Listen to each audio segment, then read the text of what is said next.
Muy bien, seguimos en La Voz de Todos. ¿Cómo te va, Javier? Un gusto, tanto tiempo. ¿Cómo andamos? ¿Qué tal, ¿Todo bien? Daniel? Es un gusto estar contigo. Te voy a preguntar directo y concreto, y después seguramente vos con tu capacidad vas a desarrollar todo, pero en las últimas semanas escuché a distintos economistas de todos los sectores, entre ellos Esper, que dijo que si el gobierno sigue en esta tesitura, el año que viene explota todo. Yo te diría que, tal como viene la macroeconomía argentina, tal como la enfoca el gobierno, es prácticamente inexorable que esto termine en una crisis. Lo que no sabemos es cuándo, digamos, o sea, eso es muy difícil de saberlo. A ver, concretamente, si yo miro las grandes crisis de Argentina, en el año 75 volamos por los aires con el Rodrigazo, teníamos un déficit fiscal de 14 puntos del PBI. Si yo miro la crisis de la tablita cambiaria en el 81-82, un plan muy parecido a este, ¿sí? O sea, de déficit fiscal financiado con endeudamiento externo, voló por los aires con 11 puntos de déficit fiscal en términos del PBI. Si miro el caso de la hiperinflación de Alfonsín en el 89, voló con 8. Y la convertibilidad 2001-2002 voló con 7. Argentina hoy tiene un déficit fiscal consolidado entre nación, provincias, municipios y la posición de letras del Banco Central, porque recordemos que el Banco Central compra los dólares que trae el gobierno y después, para que esos pesos generen menos inflación, los esteriliza con Levax. Entonces, digamos, eso también serían, en términos normales, intereses de la deuda. Bueno, eso suma 11 puntos del PBI. Es decir, que estamos en un nivel de déficit fiscal escandaloso y que básicamente es propio de una crisis. ¿De qué depende que haya o no una crisis? Depende de que haya financiamiento externo. Mientras que exista el financiamiento externo, van a poder seguir haciendo esto. Cuando se corta el financiamiento, la piña es inexorable. Ahora, esa es la primera parte. La segunda parte tiene que ver con la cuestión del gradualismo. Porque otra cosa que el gobierno no toma idea, y es muy feo lo que ha estado haciendo el gobierno de salir a perseguir a los que piensan distintos, ¿sí? Digamos, en especial a todos los que estamos alertando sobre el desequilibrio fiscal. Hemos sido víctimas de distintos agravios por parte de distintos representantes del oficialismo. Y el tema es el siguiente: con la gradualidad que lleva, digamos, el gobierno en las cosas que ajusta, en realidad eso no alcanza a compensar el efecto de los mayores intereses, con lo cual, digamos, esto, digamos, verdaderamente a esta velocidad tampoco funciona. Y lo peor de todo es que en algún momento en Estados Unidos la tasa de interés va a empezar a subir, con lo cual se va a complicar el financiamiento. Entonces tengo la sensación que esta gente no está tomando conciencia de la gravedad, ¿sí?, de lo que está pasando en el frente fiscal, y que si no se toman medidas serias, bueno, digamos, esto va a terminar en una nueva crisis y vamos a ver estallar los niveles de pobreza. Y ahí, digamos, todos los que están saliendo a perseguir a aquellos de los que estamos alertando, ahí los voy a querer ver uno a uno en la cara cuando me vengan a decir las ventajas de hacer la paparruchada que están haciendo. Ahora, ¿cómo se sale? Porque muchos te dicen, el déficit fiscal es real, el gasto público es real, pero si achicamos el gasto público, tenemos que reducir empleados públicos. Si reducimos empleados públicos, dejamos mucha gente en la calle. Que vayan al sector privado, pero el sector privado no genera empleo. Bueno, pero es un combo complicado. No. Bueno, lo que pasa es que ahí está, digamos, planteada una falacia que es el falso dilema.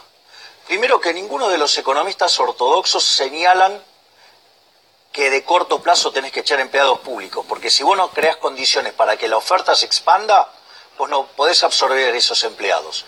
Ni tampoco a cualquiera de los ortodoxos se le ocurrió ir sobre los planes sociales.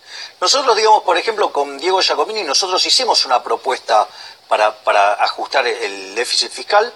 Nosotros somos partidarios de eliminar de cuajo la obra pública, yendo a un sistema de participación de iniciativa privada, como el chileno, no esta truchada de la participación pública y privada que sigue dejando en el Estado, digamos, la elección a dedo a quién financian. Esos son 2.3 del PBI.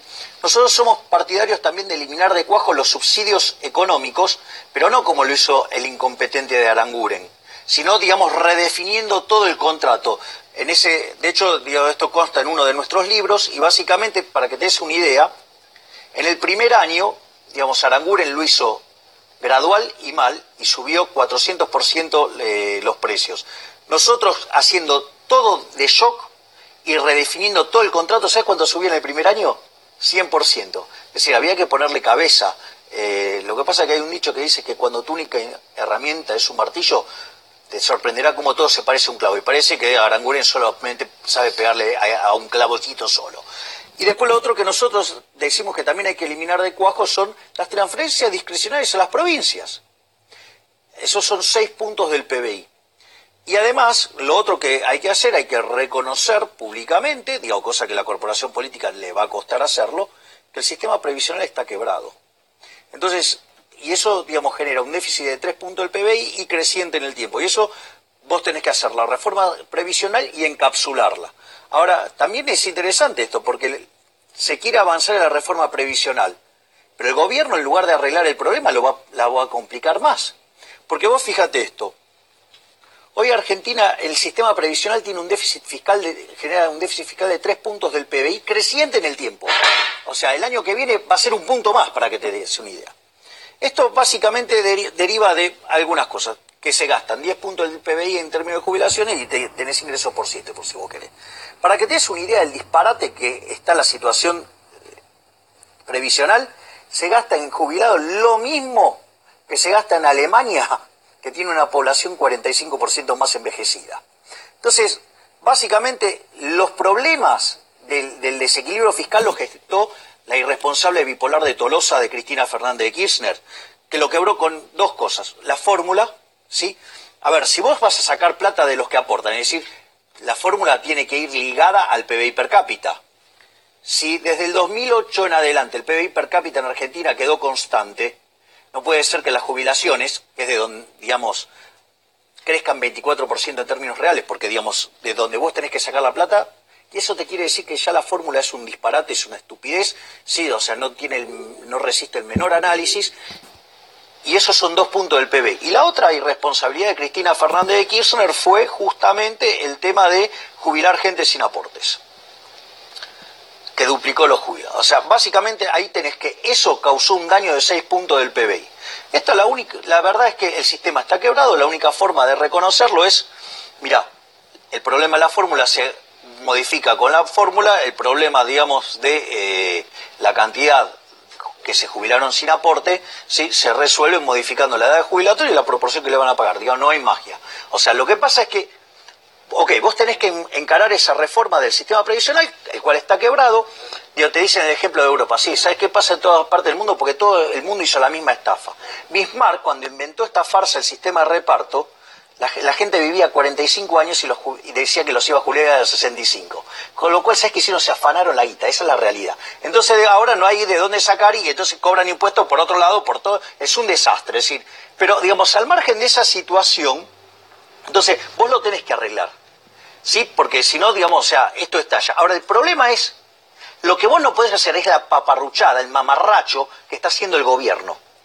Porque ¿qué es lo que está haciendo el gobierno? El gobierno, en el fondo, está haciendo esta reforma, ¿sabes para qué? Para darle la plata a Vidal.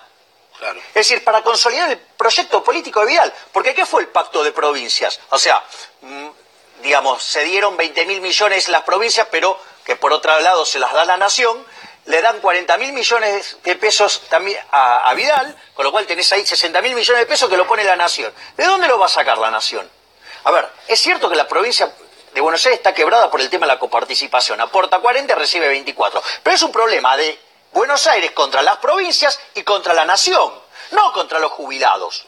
Entonces, ¿cómo? Vidal es tan buenista, tiene tanta conciencia social, pero para romperle el que teje a los jubilados no le importa un rábano.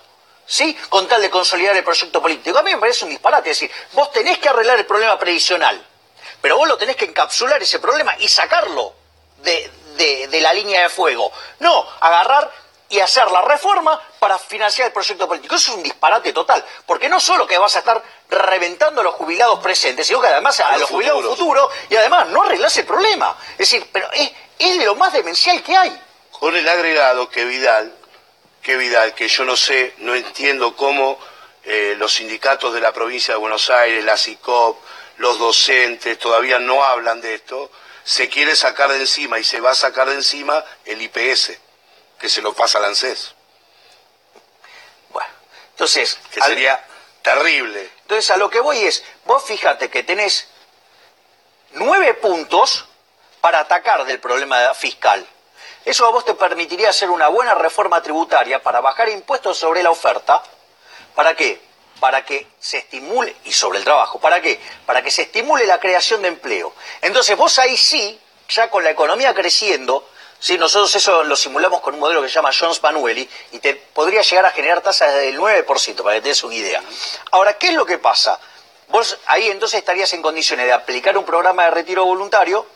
Vos para eso sí tenés financiamiento internacional, digamos, a muy bajas tasas, casi nulas, que sería el caso del BID o el Banco Mundial.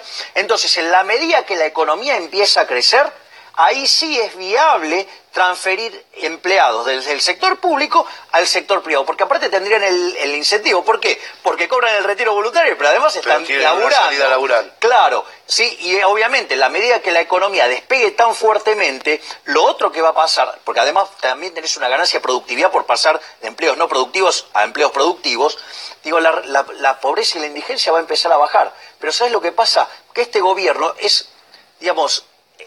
no sé cómo explicarlo, pero Mendes te dice, bueno, sí, te escucho, pero hay un solo camino. ¿Cómo? Si hay un solo camino, entonces digo, ¿qué hay para escuchar? Nada. Es decir, digo, o sea, lo único que estás haciendo es ruido. Y vos lo que te das cuenta es que este gobierno no escucha, no reflexiona y además comete algunos errores muy peligrosos. Bueno, digamos, el caso más notable fue lo que hizo cuando lo echó a Melconian para poner al irresponsable González Fraga. Yo recuerdo que en aquel momento, tanto Diego Giacomino como yo salimos a cuestionar fuertemente esto, porque dijimos, el irresponsable González Fraga va a querer agarrar y manejarle la política monetaria al Banco Central, y eso va a derivar en mayor expansión monetaria. Recordemos que el Banco Nación es el 25% del sistema financiero. ¿Sabes que la posición del EVAX del Banco Nación era de 150.000 millones de pesos cuando asumió González Fraga? Si la cantidad de dinero viene creciendo al 30%, hoy tendría que tener 200.000 millones. ¿Sabes cuánto tiene el balance del Banco Nación del EVAX? 100.000. Es decir, en un contexto donde... Yo te iba a decir 80.000, claro, bueno, me iba a quedar en un corto. contexto donde además le cayeron los depósitos y además dio créditos a tasa cero. Es decir, una irresponsabilidad total. Y le terminó inyectando a la economía 100.000 millones de mangos por desesterilización de letra que el Banco Central no aguanta más para sacarla. ¿Eso sabes qué hizo? Te puso un piso de inflación por mes y un punto adicional. Claro. ¿Te das cuenta? Entonces, digamos, o sea, nada es gratis. O sea, todas las estupideces, digamos, porque en el fondo, ¿sabes qué? Esto es populismo cool. Es kirchnerismo de buenos modales. Cualquiera de estas cosas que si se hubieran hecho durante el kirchnerismo, muchos de los que defienden a este gobierno estarían a los gritos pelados. Y sin embargo hoy lo que hacen es ir y salir a perseguir, escrachar y darles carpetazo a quienes lo critican. Es decir, entonces, digamos, ¿qué es lo que cambiamos? Estamos todos locos. Es decir, para mí esto es el Titanic. ¿Quién lo comanda? Marcos Peña, ¿sí? ¿Y sabes qué? Digamos, le estás avisando que está en el iceberg y dice, acelera, acelera, que lo rompemos todo. Yo cada vez que vi la película se hunde el barco. Parece que Marcos Peña cree que va a hundir al iceberg. Javier, gracias como Daniel, siempre, muy claro.